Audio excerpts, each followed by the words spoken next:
الفاتحة.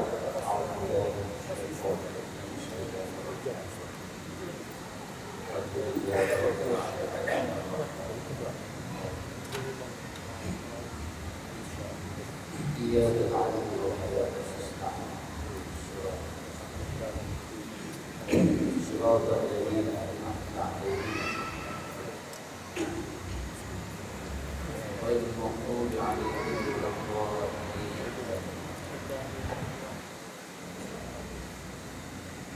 بسم الله الرحمن الرحيم. السلام عليكم ورحمة الله وبركاته. إن الحمد لله نحمده ونستعينه ونستهديه ونستغفره ونعوذ بالله من شرور أنفسنا ومن سيئات أعمالنا. إنه من يهده الله فلا مضل له ومن يضلل فلن تجد له وليا مرشدا.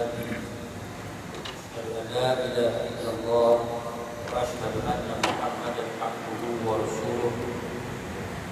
اللهم صل وسلم وبارك على سيدنا محمد وعلى آله وأصحابه ومن اهتدى بهديه إلى يوم لا ريب فيه.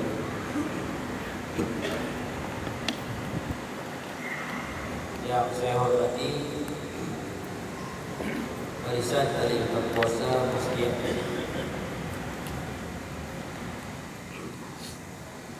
Al-Kausar yang hadir pada malam ini.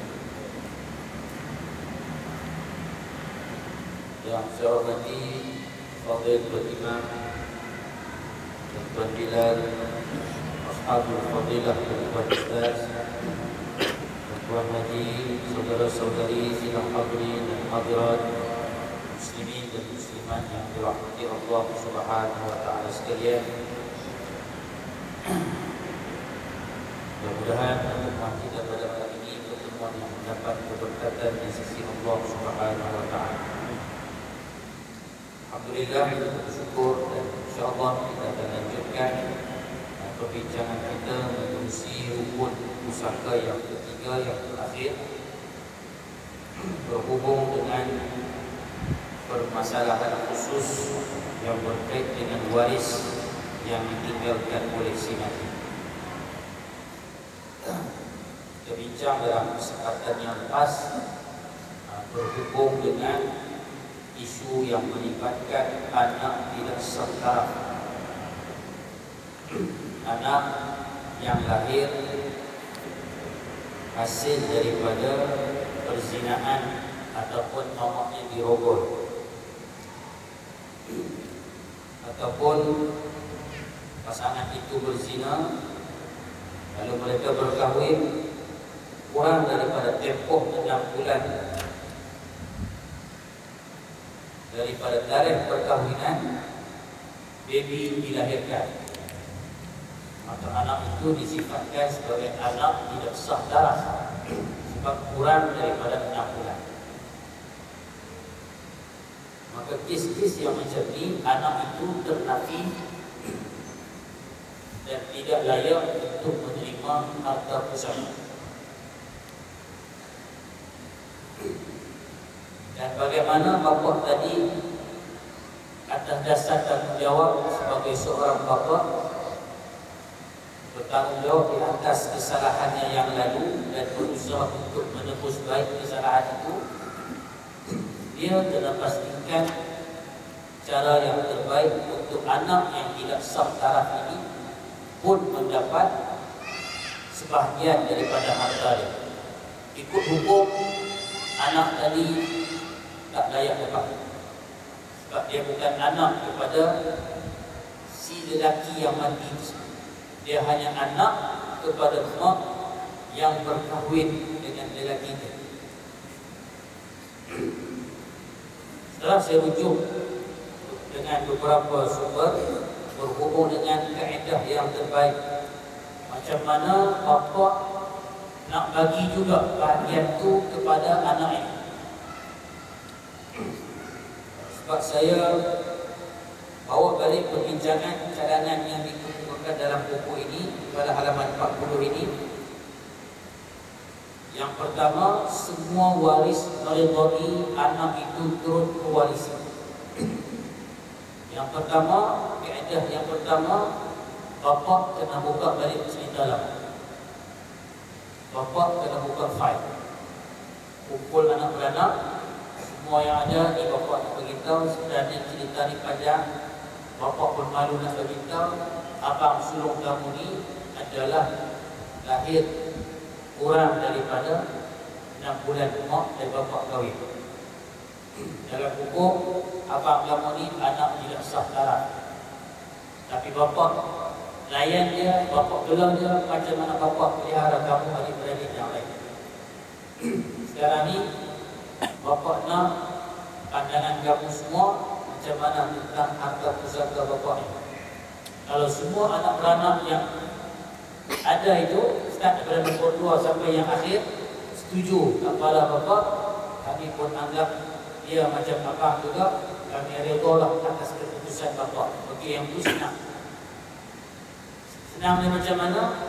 Masa bapa masih hidup lagi, bapa kumpul anak beranak ni, bapa hebahkan siap-siap.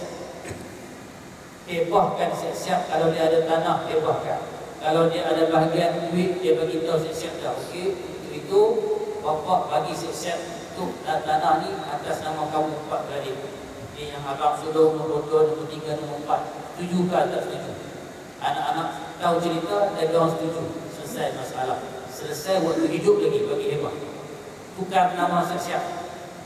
Kalau tanah, tukar geran dan sebagainya. Cerita tu semua anak-anak dah clear sepanjang waktu beliau masih hidup lagi. Satu kaedah. Kaedah yang kedua, yang ni bapa berwasiat. Bapa wasiat siap-siap kepada anak, untuk abang sulung kamu, bapa peruntukkan 1/3 daripada harta bapa.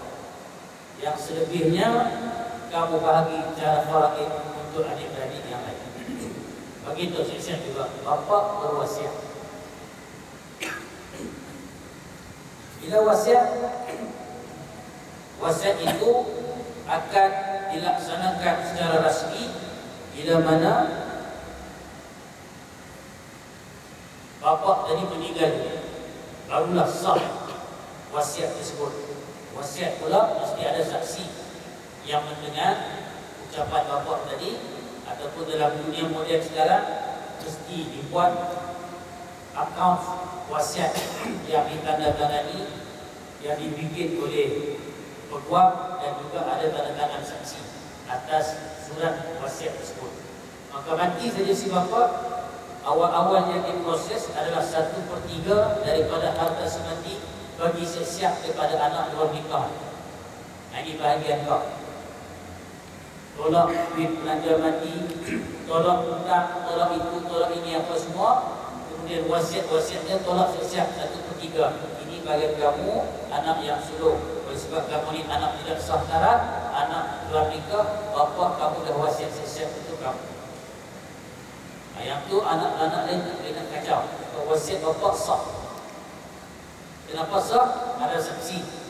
Kenapa sah? Sebab tidak melebihi 1/3 daripada harta yang dia tinggalkan. So kalau dia tinggalkan kurang lebih RM60,000, maksudnya untuk yang anak tidak sah darah tu, dia akan dapat sekitar RM20,000. Banyaknya Ustaz? Banyaklah, sebab dia dapat bahagian wasiat. Tapi malu dah. Kan? Rasa malu dia setelah puluhan tahun baru tahu kata dia tu anak tidak sah darah. Kena baca situ pula.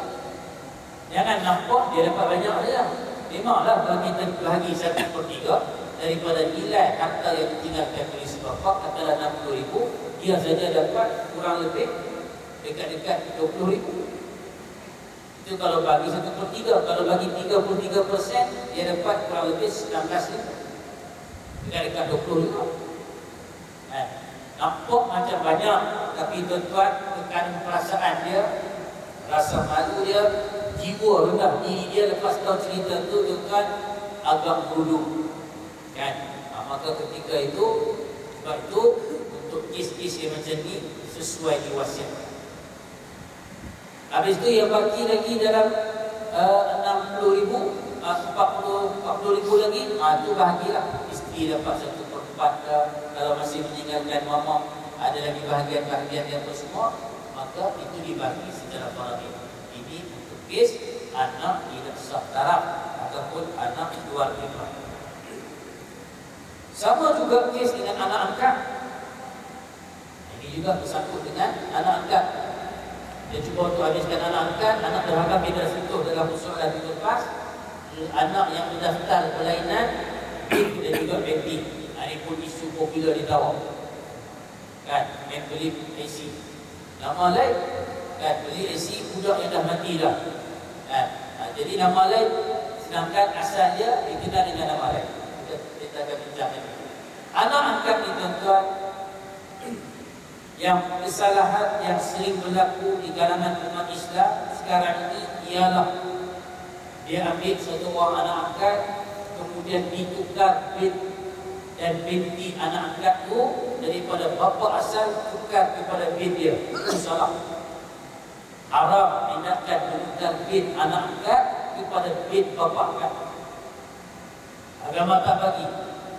Jangan kerana kamu nak ambil anak seseorang, nak jadikan anak angkat kamu memutuskan hubungan nasab, hubungan keturunan yang asal, hubungan kandung anak tu dengan bapaknya, kamu putus buang, tukar dia kepada bin kamu. Tak bagi. Nak ambil anak angkat, ya silakan, tapi kekalkan dia dengan bin bapak. Nanti dia tahu, Ustaz, biar dia tahu, tak ada masalah. Sebab nak bagi tahu kepada dia, ini asal keturunan. Yang jadi masalah sekarang ni, dia ambil satu orang anak, walaupun anak tu anak buah ke, anak saudara ke, ataupun anak mana-mana daripada pusat jagaan anak yatim, ambil dekat kecil lagi. Budak tu pun masih merah lagi, dibawa pelihara ke rumah, pergi pejabat pendaftaran, tukar bin dan tukar binti. Daripada nama bapa kandung dia, tukar nama kita. Tuan-tuan, walaupun benda tu diproses di pejabat pendaftaran sah dari sudut undang-undang pendaftaran, tapi haram dari sudut tindakan agama.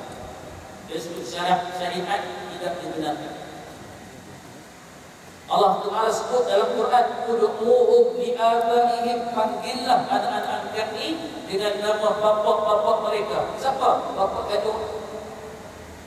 Sebab kisah itu berkait dengan diri Nabi SAW, kerana Nabi ada seorang anak angkat namanya Zaid bin Harithah. Zaid bin Harithah ini cerita dia dihadiahkan kepada hamba Sayyidatina, dihadiahkan kepada Sayyidatina Khadijah waktu Khadijah masih bujang lagi, oleh keluarga Khadijah. Bila Khadijah menikah dengan Rasulullah SAW, dia pun ikut sekali duduk di rumah Nabi SAW.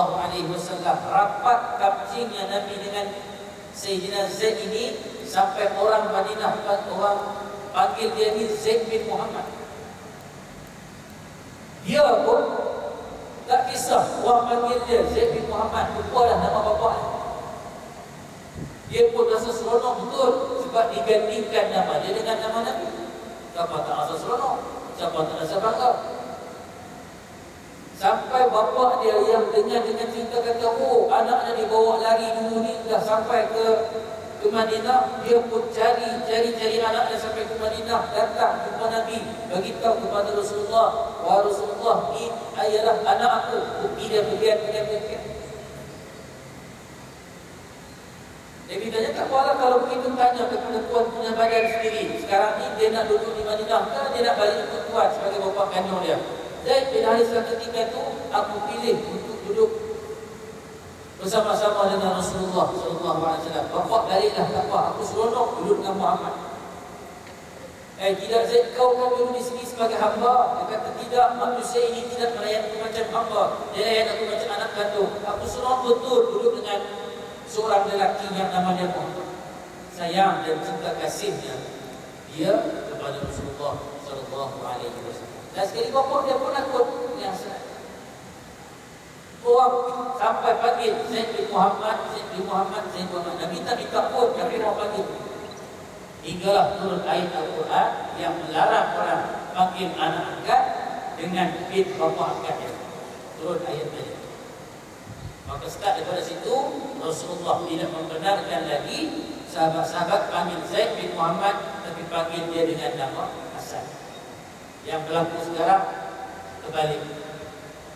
Gara-gara dia yang ambil budak sebagai anak angkat, ditukar bin dan binti kepada nama dia. Salah di sudut agama. Sebab anak tuan-tuan, hubungan angkat ni, anak tadi tetap seperti mana manusia lain. Sebab itu lebih selamat ambil, kalau nak jadikan anak angkat pun ambil dari kalangan anak keponakan dan sebagainya. Lebih baik jadikan anak sesuai. Kalaulah ambil anak lelaki contoh, anak lelaki itu waktu kecil-kecil tak apa, dia dengan kita sebagai lelaki ni tak ada masalah. Tapi dengan bini kita, bila dia makin remaja, dia makin menginjak dewasa, dia dengan isteri kita tak boleh bersendirian di rumah, sebab hubungan dia adalah ajnabi. Bila kita meninggal, dia boleh kahwin dengan perempuan tersebut, walaupun mak angkat dia, mak angkat dari sudut dokumen saja, hakikatnya dia ajnabi, boleh. Maka nak jaga batasan aurat tu, daripada kecil lagi, isteri kita bagi dia minum susu badan untuk jadikan dia sebagai anak susuan. Okey, selesai. Sama juga kalau kita ambil anak angkat perempuan, anak angkat perempuan, dia dengan isteri kita tak ada masalah. Tapi bila anak tu makin dewasa, naik tingkatan 4, naik tingkatan 5, bapa angkat dia boleh macam bapa angkat boleh macam dah pula. Jadi dia bukan boleh buang tudung sembarangan di rumah, dia kena tutup aurat. Tak boleh pakai sembarang-sembarang seluar pendek dia pakai di rumah, walaupun dia anak angkat terbentang. Maka cara paling selamat untuk tidak pantal bubuk dan sebagainya, kecil-kecil lagi bagi dia minum susu isteri kita, dia jadi anak susu kepada kita sekeluarga. Maka ketika itu selamatlah bubuk, dia jadi taraf anak kandung, tapi hakikatnya anak susuan. Hakikatnya dia merupakan anak angkat. Bila kita meninggal, dia tak boleh terima satu sen pun daripada harta pusaka, melainkan kita wasiatkan tulis. Ada wasiat kita tadi juga lah, bagi tahu sekejap ataupun bagi awal-awal kita hebahkan. Okey, ini bapa ada 3 biji kereta yang pertama ni bapa bagilah kepada anak angkat bapa, nak bagi. Kamu setuju ke tidak? Kamu setuju, kami pun ada kereta sendiri, bapa bagilah, antara masalah. Hebah ni bagi masa hidup. Hebah bagi masa hidup. Tukar nama sesiap. Ataupun ibu bapa angkat mewasiatkan sebahagian daripada harta mereka kepada anak angkat mereka. Dia wasiat. Wasiat ini terlaksana setelah mati. Selagi tak mati, tidak terlaksana wasiat tersebut. Itu kena biasa.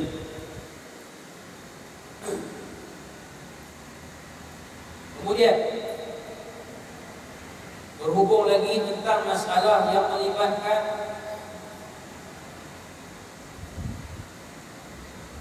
perkara khusus berkaitan dengan waris, anak-anak yang didaftarkan berlainan bin dan juga binti.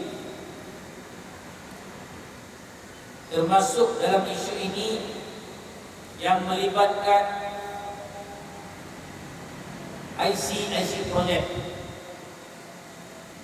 ataupun yang melibatkan beli dokumen kelahiran budak lain. Oleh sebab kita ni pasport, bini pun pasport, nak bagi anak masuk sekolah, dari mana-mana yang meninggal anaknya ada sijil lahir, beli 500,000, maka belilah sijil lahir itu. Anak kita ikut nama yang telah sijil lahir. Biasa berlaku kan, duduk di sekolah pun makruf sangat kes-kes yang seperti ini. Sayang anak-anak yang macam ni tuan-tuan, ini antara anak-anak yang pandai, anak-anak yang bijak, dapat keputusan 5A UPSR.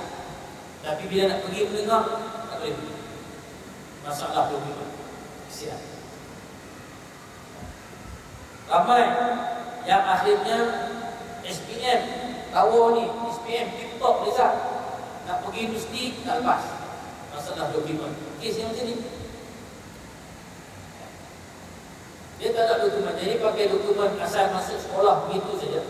Ada penjamin dan sebagainya. Bila nak pergi lebih jauh, terkandas mereka di sini. Anak-anak yang didaftarkan dengan bin atau binti yang berlainan, mereka juga berhak menerima harta pusaka asalkan mereka anak kandung kepada si mati.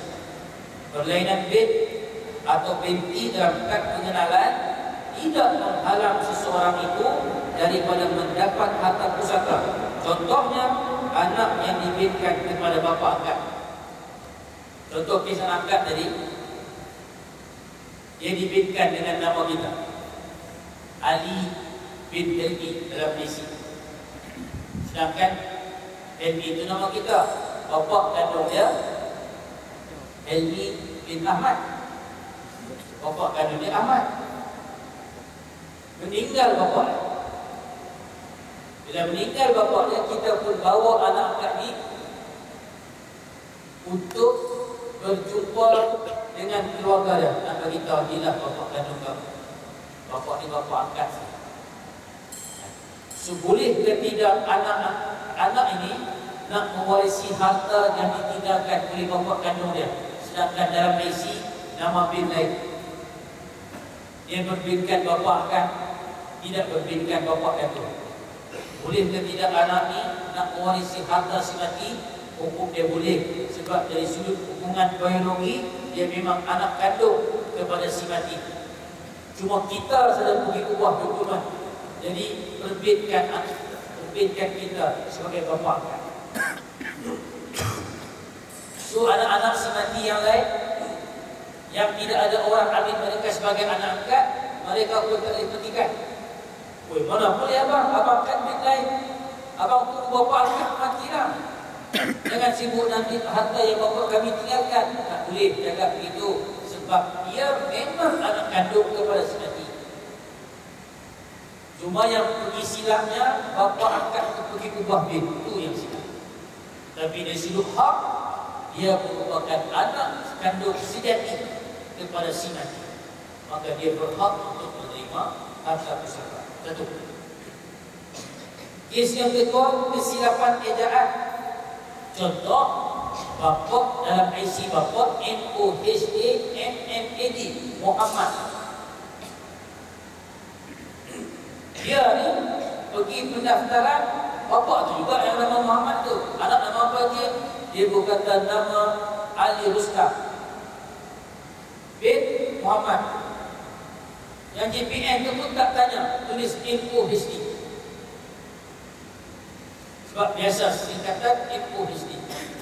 Nama bapa kandung ni MOHAMMAD, ejaan penuh Muhammad juga. Tapi yang ni ejaan penuh, yang ni MOHD. Bila berlaku kematian, yang ni kenapa MOHAMMAD, yang ni MOHD? Adakah dengan sebab masalah ejaan itu menghalang anak ini untuk dapat harta pusaka si mati? Dalam hukum faraid tak menghalang. Dalam hukum faraid tak menghalang, walaupun itu kesilapan ejaan. Sebab memang anak kandungnya. Tak percaya waktu jadi ini, dia tetap anak kandung. Cuma immigration JPN pada masa itu terlupa nak minta tulis Muhammad tu ijazah penuh macam mana. Dan si bapa tu pun kelam kabut, asal siap, terus balik tengok-tengok, salah ijazah pun. Kadang-kadang mat, untuk orang nama mat MAD dengan MAT, ini kadang-kadang semua menyebabkan kesalahan dan juga kesilapan. Tapi hakikat dia tuan-tuan, kesilapan ejaan itu tidak menyebabkan jadi satu benda yang menghalang untuk anak tadi mendapat bahagian faraid yang telah Islam tentukan. Cuma pengajaran dia kena berhati-hatilah dalam permasalahan ini. Takut gara-gara benda yang teknikal yang macam ni, bawa pergi mahkamah syariah memang boleh menang kan? Contoh dia ni bergaduh dengan adik-beradik gaduh yang lain, kau tengok dia pendapat nama bapak lain, ayo kita buat fight di mahkamah, menghalang dia untuk dapat bahagian. Kadang-kadang di mahkamah konvensional benda-benda yang teknikal yang macam ni boleh jadikan poin untuk menggagalkan seseorang daripada mendapat hak yang sepatutnya.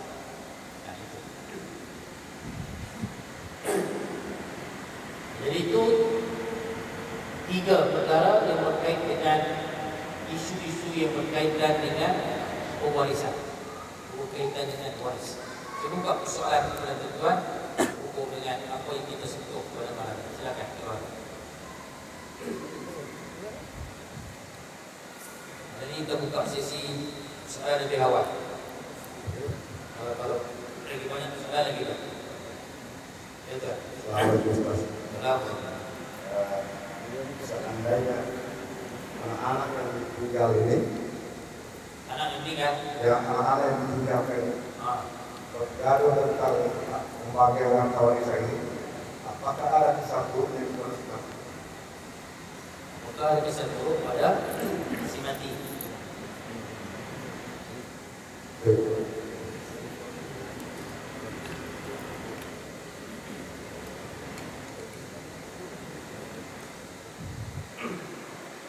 Adakah si mati akan kena cambuk, akan kena ambat dengan malaikat gara-gara anak gaduh dengan sebab tak berbagi, dengan sebab bergaduh harta pusaka?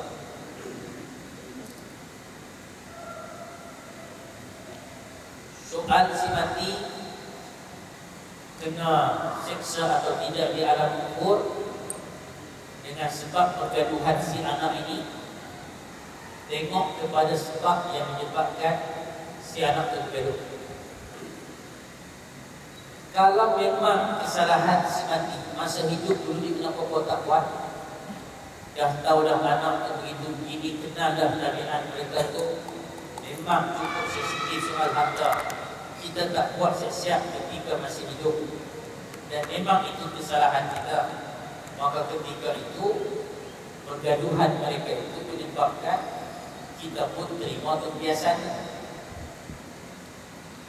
Tapi kalaulah si mati dah urus dengan baik, wasiat yang mana anak angkat kita pun dah wasiatkan, yang mana melibatkan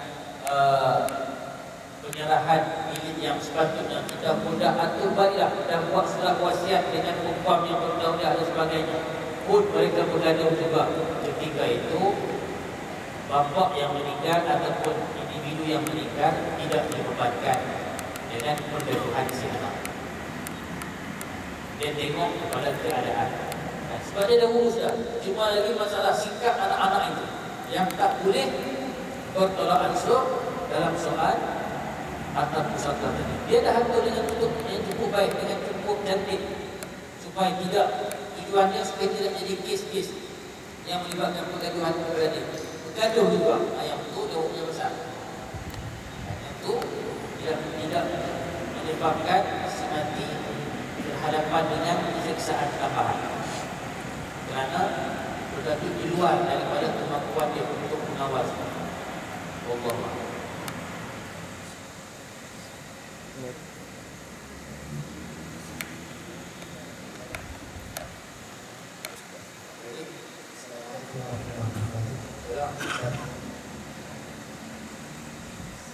Kalaulah ada satu senario macam ni, kita dapat hak warta waris secara sah daripada ayah kita yang meninggal. Tiba-tiba kita tahu ceritanya, kemudiannya harta yang kita dapat tu hasil daripada cara yang tidak sah lah.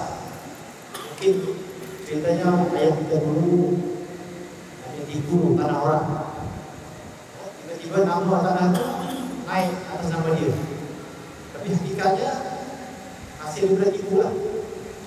Tapi tanah itu sekarang diwasiatkan dapat pada kita. Jadi apa tindakannya sebagai Allah sebagai contoh. Bila kes yang macam itu telah sampai ke tanah kita, barulah tahu cerita, pecah cerita kata tanah itu asalnya milik orang arwah.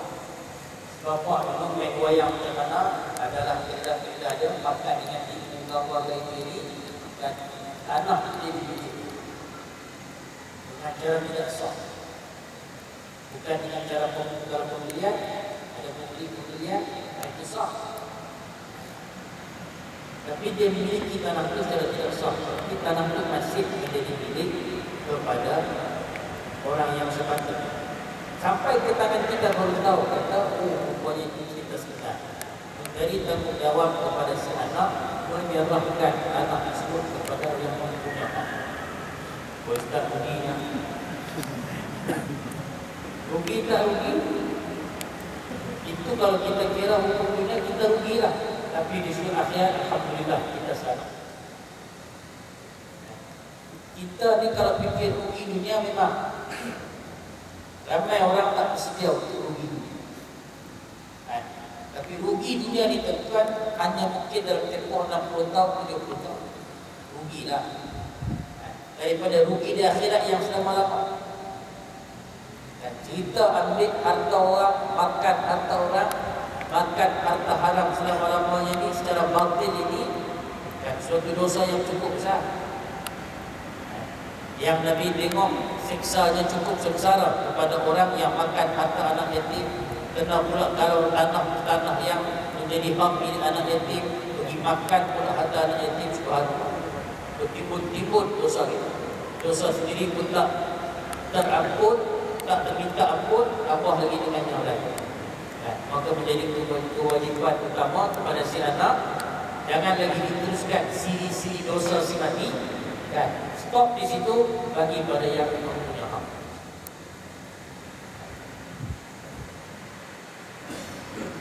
Kalau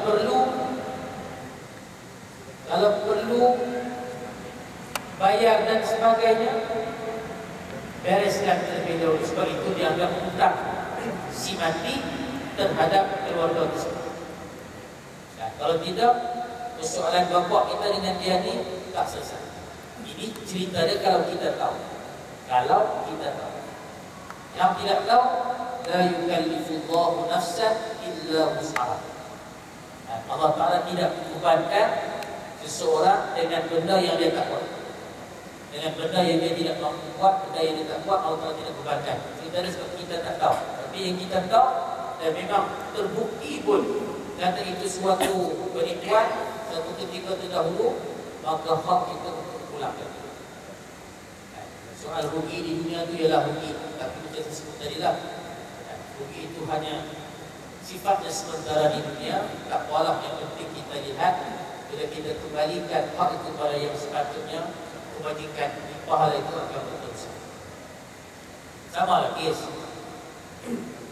Satu orang si mati ini pernah wakafkan tanah dia itu, sebidang tanah dia itu untuk jadi jalan dalam kampung. Dan untuk jadi laluan orang kampung, anak-anak pergi sekolah, orang pergi masjid senang. Ya dah, begitulah jalan ni aku peruntukkan untuk orang pergi ke masjid, ke sekolah dan sebagainya. Jadi laluan. Kamu anak-anak yang lain nak atur tanah yang aturlah, tapi yang jalan ni jalan. Tapi ada di kalangan anak-anak yang tak tahu ataupun yang memang kepala basah, dia tutup jalan.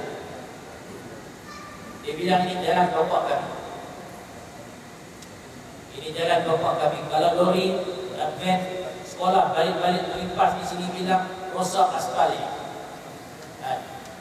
Orang pula bikin jalan itu, ditutup dengan zinc lah kadang-kadang dipacak tiang, tidak dibenarkan kereta dan van limpas di sini. Motor dan orang tempatan dibenarkan. Dekat seminggu ya tuan. Dan sekali besi cacak itu diangkat orang.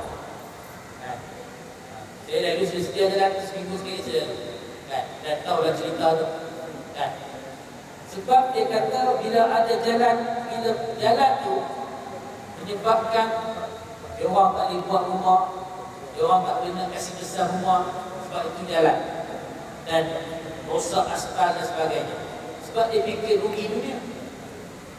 Kalau dia ingat pahala, subhanallah, satu hari lebih daripada 20 van limpas di situ. Capacity van lebih daripada 20 orang budak yang bawa pergi sekolah, menuntut ilmu, pergi ke sekolah, ikut jalan yang diwarisi oleh bapaknya, yang ditinggalkan oleh bapaknya. Subhanallah, Pak. Orang limpas pergi masjid 5 waktu sehari semalam dengan sebab ada jalan tu, kalau tidak masa tersenjau. Kita tak nampak pahala. Maka balik kepada kecenderungan iman kita. Tak apa, biar kita rugi dunia sedikit, serahkan sepenuhnya hak kepada yang pemilik dia, dan insya-Allah dengan perkara tersebut Allah Taala akan buka pintu rezeki kepada kita. Walladzina jahadu fina lanahdiyannahum subulana. Dapat ayat ini, wa may yattaqillaha yaj'al lahu makhraja. Sesiapa yang bertakwa kepada Allah, Allah Taala akan buka jalan keluar yang lain. Kita serahkan tanah tadi dengan penuh rasa takut dan takwa kepada Allah, tak mau terlibat dengan harta haram. Kita serahkan kepada yang selayaknya. Yaj'al lahu makhraja. Allah buka pula pintu jalan rezeki yang lain kepada kita. Dapat tanah yang lain pula. Allah.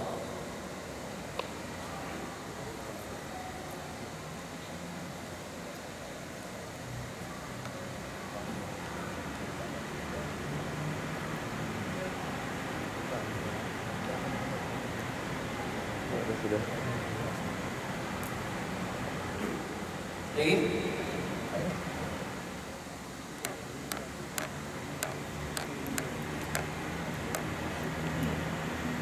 Baik. Dah. Saya tambah saudara tadi. Katakan kita atau urusan lagi ada yang sepatutnya dibayar Ustaz kita, tidak mau dikembalikan. Dibayar kita. Bayar. Katakan soal saudara tadi tidak dikembalikan kepada yang sepatutnya. Kita ada bagi tanah itu pada rakyat. Kemudian kita tidak mau bagi, kita bayar kita kepada yang sepatutnya. Okey. Bila begitu, bila ada anak ataupun ada yang menuntut tanah tersebut, dua pilihan. Satu, kita serah balik terus, ataupun pilihan yang kedua, kita miliki tanah tadi dengan cara pembelian. Sama ada kita offer kepada dia yang menuntut ataupun dia yang offer kepada kita. Inilah tanah ni sebenarnya tanah kami, tapi kami pun dah lama dah bapak kamu urus apa semua, kami pun macam ni kami jual lah kepada penuntut. So kita miliki harta tersebut, tanah tersebut dengan kaedah jual beli. Keluarga dia jual balik kepada kita dengan sekian harga dan kita pun setuju untuk bayar harga tersebut. Kita dapat tanah tu dengan kaedah pembelian. Itu dibenarkan syarak. Jadi kalau kes itu satu, serah balik, tak apa banyak cerita, serah balik, kan? Ataupun tawarkan pembelian, kita nak beli juga tanah. Sebab bapak kita pun dah usaha banyak tanah itu ini, kita pun sayang akan apa yang beliau tinggalkan. Kalau kami nak beli macam mana? Kamu setuju ke tidak? Kan? Kalau dia setuju, innamal bai'u an-taradhi. Semuanya jual beli itu berdasarkan redha antara dua pihak. Dia setuju untuk jual, kita setuju untuk beli. Maka silakanlah urusnya jual tersebut, tidak teruskan.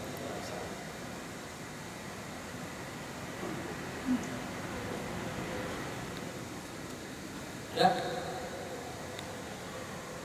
Dan saya nak lanjutkan sikit.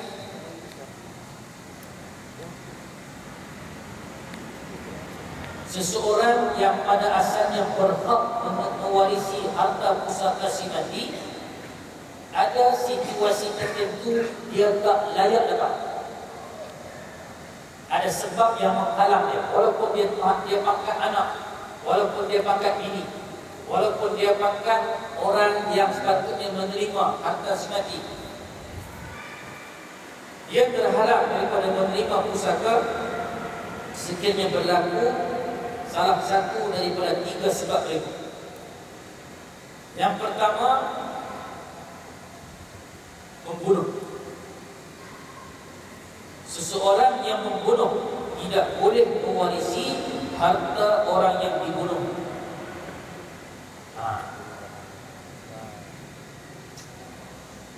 Dia geram sangat ke bapa ya. Beliau di stroke tak balik menghantar cerita harta banyak, susah ya. Dia ambil racun rondak apa-apa bunuh dalam air. Hidup beliau tu putih bulu-bulu. Buat sudah siasat kata keracunan makanan. Hakikat dia anak dia yang bunuh bapa. Dengan tindakan anak tadi menyebabkan kematian bapa. Kalau ikut hukum, bila bapa mati, harta turun ke anak, anak layak dapat. Tapi bila anak tadi merupakan pembunuh kepada bapa dia, ijma' ulama menyatakan siapa-siapa yang membunuh si mati tidak berhak untuk mewarisi harta pusaka dia. Berdasarkan hadis, orang yang membunuh tidak mewarisi sesuatu. Cuma pandangan para ulama ada yang berbeza. Kes bunuh yang macam mana? Dalam mazhab Imam Asy-Syafi'i, bunuh dengan apa cara sekalipun tidak berhak mewarisi. Bunuh dengan cara tikar, bunuh kadang-kadang dengan cara aksiden yang dirancang, dan bunuh dengan kadang-kadang bom ke, bunuh upahan ke, main santau ke, main sihir ke apa ke, tapi dialah mastermind di sebalik kematian orang tersebut. Dari segi hukum, dia haram makan harta pusaka yang ditinggalkan oleh si mati. Dalam mazhab lain dia tengok pula ada pembunuhan sengaja, pembunuhan tidak sengaja. Semua saya sebutkan sini supaya tidak membirukan. Dalam mazhab Imam Syafi'i, bunuh dengan sengaja ke, bunuh tak sengaja ke, masuk tak layak. Hantar bapa ke hospital, balik ambil bapa ke hospital, turun barang di rumah, tak sedar kata beliau duduk di belakang, liver ustaz di belakang, tertipis beliau, patah paha dan akhirnya meninggal di tempat kejadian. Kenapa? Dalam mazhab dia kita cara membunuh dengan apa cara sekalipun tidak berhak mewarisi. Sebab dalam kes bunuh ni ada bunuh dengan niat, ada bunuh tanpa niat, bunuh dengan sengaja, bunuh tidak sengaja. Kes yang tadi itu kes tak sengaja. Lain dah pula yang memang sengaja bunuh. Dia tengok beliau tu sedang tidur, muhak, dia ambil bantal, tekan di muka, naik angkat kaki dua-dua, lemas dia disebabkan begitu. Yang bunuh tu menantu sendiri, kadang-kadang adik sendiri, ipar sendiri, dengki pasal harta dan sebagainya yang berlaku dalam drama-drama. Ataupun dia pergi hospital, dia suntik ubat, tembak masuk dalam distributor. Banyak cara orang bunuh kan macam-macam. Hakikat dia siapa yang terlibat, dialah perancang kepada pembunuhan itu, tak layak terima sesen pun daripada harta pusaka. Yang kedua, kelainan agama. Seseorang Islam tidak boleh mewarisi pusaka orang bukan Islam. Begitu juga sebaliknya. Ini berdasarkan kepada hadis Rasulullah SAW. Orang Islam tidak mewarisi orang kafir dan orang kafir tidak mewarisi orang Islam. Inilah kebanyakan pendapat para ulama.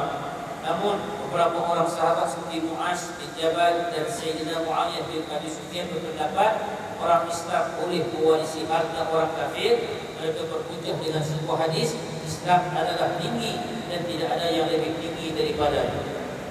Dengan sebab ketinggian Islam ini, orang Islam boleh mewarisi harta orang kafir, tetapi tidak sebaliknya. kafir tak boleh warisi harta orang Islam. Orang kafir tidak boleh mewarisi harta orang Islam. Amanat di Malaysia Akta 1004 Distribution Pembahagian harta pusaka orang bukan Islam tidak menyebut orang Islam tidak boleh mewarisi harta orang Islam. Oleh itu pembahagian dibuat kepada semua waris tanpa pengira agama. Ini masalah kontemporari sikit. Tapi kalau merujuk kepada kitab-kitab klasik, kitab-kitab fiqh yang silap, bila seorang anak tu dia asal daripada keluarga bukan Islam, Cina ke apa ke, Kristian, anak itu belum Islam, maka berbeza agama. Dia dah Islam, mak bapak dia masih agama kufar. Mak bapak orang kaya, meninggal mak bapak dia dalam agama Kristian contoh, tinggalkan estate, tinggalkan ladang, tinggalkan rumah-rumah kedai yang paling banyak, duit juta-juta. Boleh ke tidak anak ni mewarisi Islam? Boleh ke tidak dia warisi harta bapak dia yang bukan Islam? Ikut hadis yang disebutkan oleh Rasulullah ini, orang Islam tidak mewarisi orang kafir dan orang kafir tidak mewarisi orang Islam. Ikut keumuman hadis itu tak boleh. Walaupun ada pandangan lain yang disebutkan tadi, maka hal itu akan diputuskan oleh ijtihad hakim dalam mahkamah syariah. Saya pun belum jumpa lagi fatwa yang didapati di Malaysia untuk kes yang macam ni. Bagaimana aplikasinya saya tak jumpa lagi fatwa yang berlaku di Malaysia. Dan cuma sekarang ini kita berpegang dengan hadis Nabi tersebut. Orang Islam tidak akan mewarisi harta orang kafir. Begitu juga kalau kata anak ni masuk Islam, kaya dia dalam Islam, tiba-tiba dia mati duluan, adakah mak bapak dia yang bukan Islam terima ke tidak pusaka daripada harta anak yang ada Islam ni? Pun tidak mewarisi juga sebab berlainan agama. Kemudian yang ketiga, yang menghalang seseorang untuk mewarisi harta pusaka, murtad, yakni keluar daripada agama Islam. Seseorang yang murtad tidak berhak mewarisi pusaka pemilik harta yang beragama Islam. Keluar daripada agama, pertikai Quran, pertikai hadis, anti hadis lagi, macam Pak Kasih Ahmad, ada. Dan kalau kata beliaunya Ahmad itu seorang yang hartawan, jutawan punya harta itu ini, dia tak dapat sesin pun daripada harta bapak dia, sebab dia dah mempertikaikan hadis Nabi SAW. Terlibat juga dengan ancaman-ancaman bahaya akidah yang dibentangkan oleh agama baru ini, sehingga menggelincirkan dia kepada bahaya murtad. Ketika ketentuan dia tak layak untuk mendapat harta pusaka yang ditinggalkan oleh bapak dia ataupun keluarga dia yang Islam. Ini tiga penghalang yang menyebabkan seseorang itu tak dapat harta pusaka, walaupun dari segi hukum dia anak, dia isteri, dia orang yang terlibat yang selayaknya, termasuk dalam ranking dalam senarai yang menerima pusaka. Dengan tiga halangan ini ternafi dia untuk mendapat harta pusaka. Wallahu a'lam.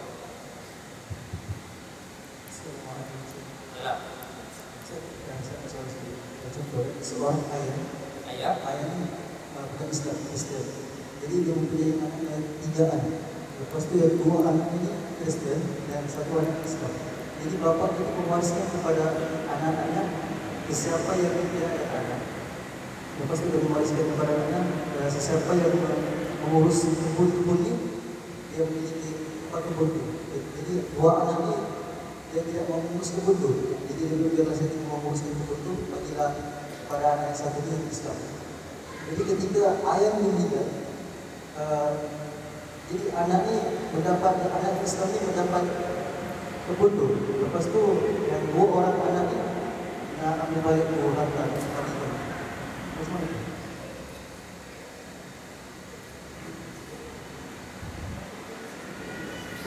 Pusing ya. Bapak dan bukan Islam, tapi dia mewasiatkan siapa-siapa yang urus kebun dia, ambillah kebun itu. Kebetulan anak yang bukan Islam tak urus kebun tadi, yang urus adalah Islam. Ada boleh ke anak yang Islam ni dapat kebun tersebut? Itu maksudnya. Itu nanti saya jawab. Saya kena cek dulu. Maksud soalannya itu kan? Sebab yang itu dia bersangkut dengan masalah wasiat. Masalah wasiat jadi kita refer balik lagi wasiat. Kan? Tapi yang kita bincang tadi ni isunya pusaka. Kan? Kalau nak bagi secara pusaka memang terhalang sebab berbeza agama. Tapi isu yang sahabat kita timbulkan ni masalah wasiat, yang itu saya kena cek balik. Boleh ke tidak kita sebagai seorang Islam nak wasiatkan harta kita pada kawan bukan Islam itu? Maksud juga tu gambaran soalan tadi kan? Ataupun si pembuat wasiat orang bukan Islam, boleh ke tidak dia wasiatkan harta dia kepada kita sebagai seorang Islam itu? Kan? Itu isu dan isu yang berlainan. InsyaAllah saya perlu buat sedikit kajian, kita akan letak tempat. Masih atas penasihat. So yang baik itu datang kepada Allah SWT yang kepada kebenaran dan kebenaran yang sesuai. A'udzubillah min